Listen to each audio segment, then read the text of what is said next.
नमस्कार। आप सभी को आजादी के अमृत महोत्सव और गुजरात दिवस की बहुत बहुत शुभकामनाएं। कनाडा में भारतीय संस्कृति और भारतीय मूल्यों को जीवंत रखने में ओंटारियो स्थित सनातन मंदिर कल्चरल सेंटर की भूमिका से हम सब परिचित हैं। आप अपने इन प्रयासों में कितना सफल हुए हैं, आपने किस तरह अपनी एक सकारात्मक छाप छोड़ी है, अपनी कनाडा यात्राओं में मैंने ये अनुभव किया है। 2015 के अनुभव कनाडा में भारतीय मूल के लोगों के उस स्नेह और प्यार का वो यादगार संस्मरण कभी भी हम भूल नहीं सकते हैं। मैं सनातन मंदिर कल्चरल सेंटर को इस अभिनव प्रयास से जुड़े आप सभी लोगों को बहुत बहुत बधाई देता हूं। सनातन मंदिर में सरदार वल्लभ भाई पटेल की ये प्रतिमा न केवल हमारे सांस्कृतिक मूल्यों को मजबूती देगी, बल्कि दोनों देशों के संबंधों की प्रतीक भी बनेगी। साथियों, एक भारतीय दुनिया में कहीं भी रहे, कितनी ही पीढ़ियों तक रहे, उसकी भारतीयता, उसकी भारत के प्रति निष्ठा लेश मात्र भी कम नहीं होती। वो भारतीय जिस देश में रहता है, पूरी लगन और ईमानदारी से उस देश की भी सेवा करता है।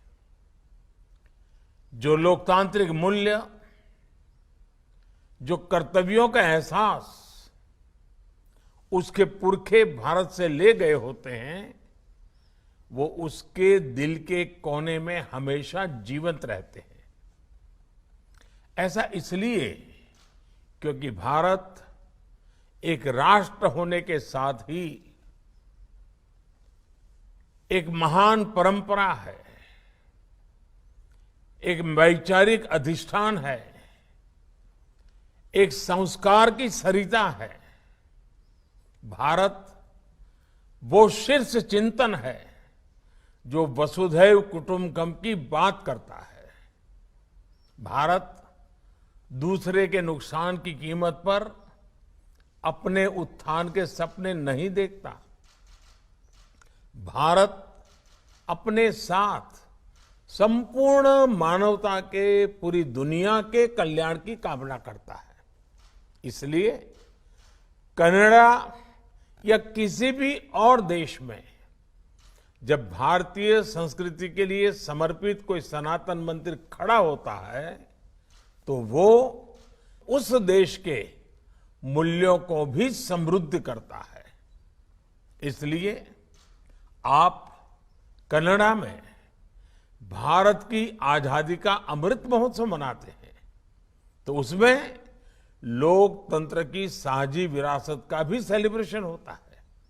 और इसलिए मैं मानता हूं, भारत की आजादी के अमृत महोत्सव का ये सेलिब्रेशन कनाडा के लोगों को भी भारत को और नजदीक से देखने, समझने का अवसर देगा।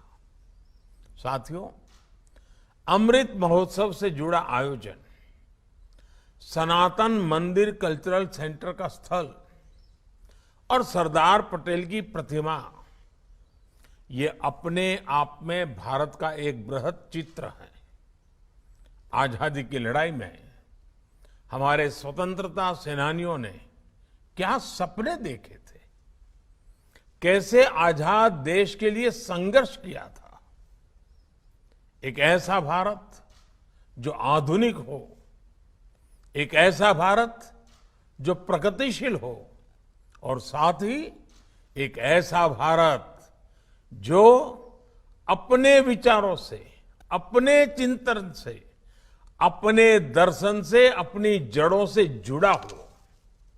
इसलिए आजादी के बाद नए मुकाम पर खड़े भारत को उसकी हजारों सालों की विरासत याद दिलाने के लिए सरदार साहब ने सोमनाथ मंदिर की पुनर्स्थापना की। गुजरात उस सांस्कृतिक महायज्ञ का साक्षी बना था। आज आजादी के अमृत महोत्सव में हम वैसा ही नया भारत बनाने का संकल्प ले रहे हैं। हम सरदार साहब के उस सपने को पूरा करने का संकल्प दोहरा रहे हैं और उसमें स्टैच्यू ऑफ यूनिटी देश के लिए बड़ी प्रेरणा है। स्टैच्यू ऑफ यूनिटी की प्रकृति के रूप में कनाडा के सनातन मंदिर कल्चर सेंटर में सरदार साहब की प्रतिमा स्थापित रहेगी। साथियों, आज का ये आयोजन इस बात का प्रतीक है कि भारत के अमृत संकल्प केवल भारत की सीमाओं तक ही सीमित नहीं है। ये संकल्प विश्व भर में फैल रहे हैं, पूरे विश्व को जोड़ रहे हैं। आज जब हम आत्मनिर्भर भारत अभियान को आगे बढ़ाते हैं तो विश्व के लिए प्रगति की नई संभावनाएं खोलने की भी बात करते हैं। आज जब हम योग के प्रसार के लिए प्रयास करते हैं तो विश्व के हर व्यक्ति के लिए सर्वे संतु निरामया की कामना करते हैं। क्लाइमेट चेंज और सस्टेनेबल डेवलपमेंट जैसे विषयों को लेकर भी भारत की आवाज पूरी मानवता का प्रतिनिधित्व कर रही है। ये समय भारत के इस अभियान को आगे बढ़ाने का है। हमारा परिश्रम केवल अपने लिए नहीं है, बल्कि भारत की प्रगति से पूरी मानवता का कल्याण जुड़ा है। हमें दुनिया को ये एहसास दिलाना है, इसमें आप सभी भारतीय मूल के सभी लोगों की बहुत बड़ी भूमिका है। अमृत महोत्सव के आयोजन भारत के प्रयासों को, भारत के विचारों को भी दुनिया तक पहुंचाने का माध्यम बने, ये हमारी प्राथमिकता होनी चाहिए।